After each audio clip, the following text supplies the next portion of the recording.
Ever get that feeling when you wake up and it's like, whoa, that dream meant something? Oh, yeah, definitely. We're going to do a deep dive into dream interpretation. Okay.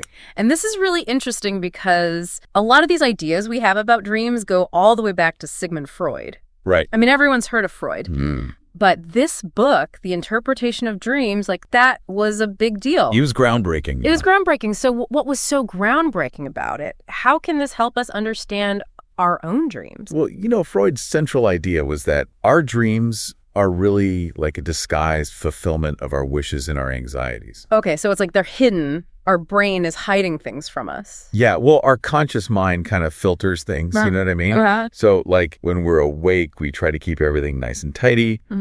But when we're asleep, that filter kind of relaxes. Yeah. And then the unconscious is like, all right, I'm going to party. And then it expresses itself, but it does so in symbols and metaphors. Okay, so it's not just random nonsense. There's a reason for it. There's totally a reason for it, yeah. I feel like there's a code. Yeah, like a secret code. And so how do we learn to understand this code? Well, Freud gave us some tools. One of the biggest tools is the idea of wish fulfillment. So he believed that dreams often act out our deepest desires, even the ones we wouldn't want to admit. Okay, so is that like when I have a dream I'm winning an Olympic gold medal, even though I haven't run a mile in like a decade?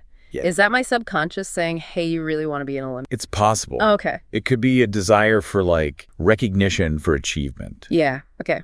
That makes sense. Pushing beyond your limitations. So what about like nightmares? How does that fit? Well, even negative dreams can be about wish fulfillment, but like in a twisted way. Okay. So for example, a nightmare about being chased could represent a wish to escape some stressful situation. Right. Yeah. Like in real life. Okay, so it's not literal. Like it's not about the thing. It's about the feeling. The feeling. Okay.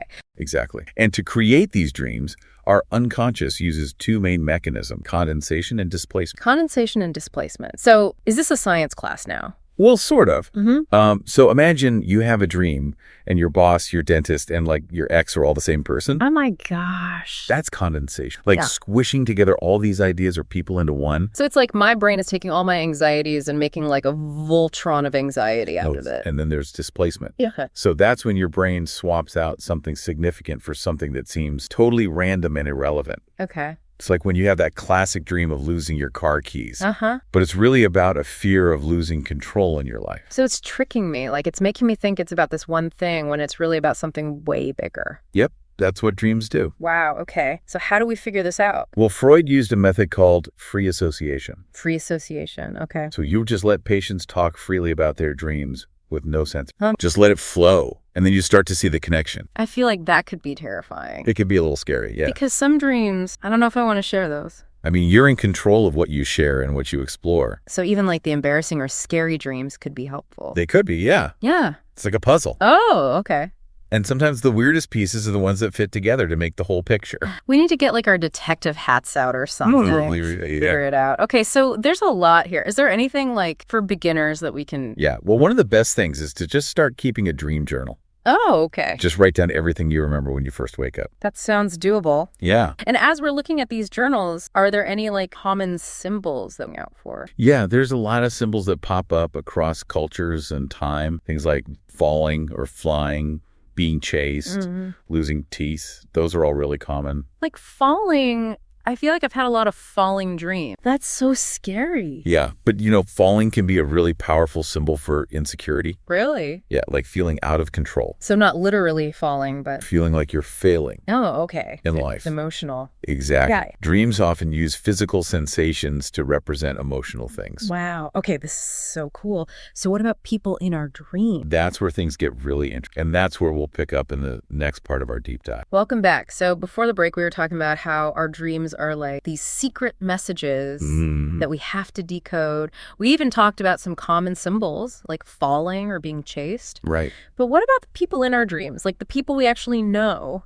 Yeah. Are they really about us or are they about them? Well, that's a great question. And, one of the most common questions I get is like, what does it mean when I dream about someone I haven't seen in years? Right. Yeah, totally. And Freud's answer might surprise you. It's usually more about you than them. Wait, really? So like when I dream about my high school crush, yeah, it's not because I'm still in love with them or something. Not necessarily. You have to remember that these figures from our past, they become symbols in our dreams, and they represent qualities that we associate with that person. Oh, okay. So like my college roommate who was super adventurous. Yeah. If I dream about her, it's not that I miss her, it's that I miss adventure. Exactly. Or like, let's say you dream about an old boss who is really demanding. Yeah. It doesn't necessarily mean you want that job back. Okay. It means you're probably feeling that same pressure in a different area of your life. So it's like my brain is using these people as characters in my dreams. Yeah. But they're not playing themselves. Exactly. It's like they're wearing masks or something. Okay, so we have to figure out what the mask is. Right. What it represents. Exactly. Now, speaking of things that reappear, what about recurring dreams? Oh, yeah. Those are fascinating. Have you ever had those? Definitely. Like the same dream over and over? Yeah, like they're trying to tell you something. Yes. Like I have this dream where I'm giving a presentation, but I totally forget what I'm supposed to say. Oh, no. And everyone's just staring at me, and it's awful. It's like stage fright. It's so bad. Well, recurring dreams are really interesting because they usually point to something that you haven't dealt with yet. It's an emotion that you're maybe avoiding. So how do I figure that out? Like, do I have to just keep having the dream? Well, not necessarily. I mean, the first step is to just really pay attention to the feeling in the dream. Like, what's the main emotion? Is it fear, sadness, A stater. anxiety? In the presentation dream, it's definitely anxiety. Okay. Like I feel very exposed and judged. Okay, so that's really important information. So ask yourself, where else in your life are you feeling that way? Exposed and judged? Well, actually, I just started this new project at work, and it's really outside my comfort zone. Okay, so maybe your dream is trying to process those feelings. Oh, wow. So it's like my dream is telling me to pay attention to. Right, and sometimes just acknowledging those feelings can actually help. Really? Yeah.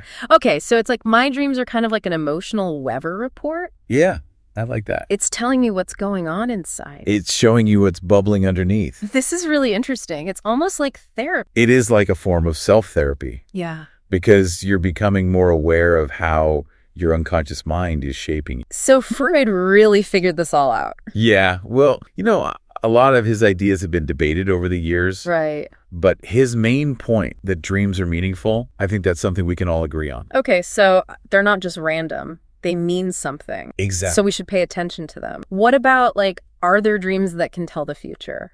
Ooh, that's where things get really interesting, and that's what we're going to talk about next. Okay, so we're back, and we've been talking about all these dream secrets, like how our dreams can tell us about what we really want and what we're afraid of. Right. Even those recurring dreams, the ones that just won't go away. Yeah, those are powerful. But now you said there's something even crazier. Yeah, well, we've been talking about how we observe our dreams, but what if we could actually participate? Okay, yeah, you mentioned this. Yeah. Lucid dreaming, right? Lucid dreaming, yeah. So that's when you know you're dreaming while you're in the dream. Is that even possible? It is. And it's like this amazing state of awareness. So I could control what happens in my dream. Exactly. And that opens up all kinds of possibilities. But is that something anyone can do, or is just for, like, monks or something? Well, some people do seem to be more naturally lucid. Okay. But it's a skill you can practice. Like how? There are techniques like reality testing or keeping a dream journal. Okay, so I can train my brain to know when I'm dreaming. Yeah, and the more you practice, the better you get at it. But why would I want to do that? What's so great about lucid dreaming? I mean, think about it. You could face your fears in a totally safe space. Right. You could be super creative without any limitations. You could even practice things. Wait, so you're saying I could get over my fear of public speaking by giving a speech in my dream? Totally. You could give a speech to a room full of, talking cats. And it wouldn't even matter if I messed up. Right, because you know it's not real. So it's like having my own personal training ground. Exactly. And some people even use it for problem solving. Really? Or like to work through personal issues. Okay, I'm sold. I need to learn how to do this. But, for people who maybe aren't ready to jump into lucid dreaming right away, yeah, what can we do to make our dreams more meaningful? I mean, like we say, keep that dream journal. Write down everything you remember. Even the weird stuff. Especially the weird stuff. Okay. And pay attention to how you felt in the dream. Those emotions are key. Right, like my falling dream, that was terrifying. Yeah, exactly. Yeah. So what does that fear tell you about your waking life? Okay, and don't forget those symbols. Oh, yeah. The symbols are super important. Like losing teeth could actually mean something totally different. Right.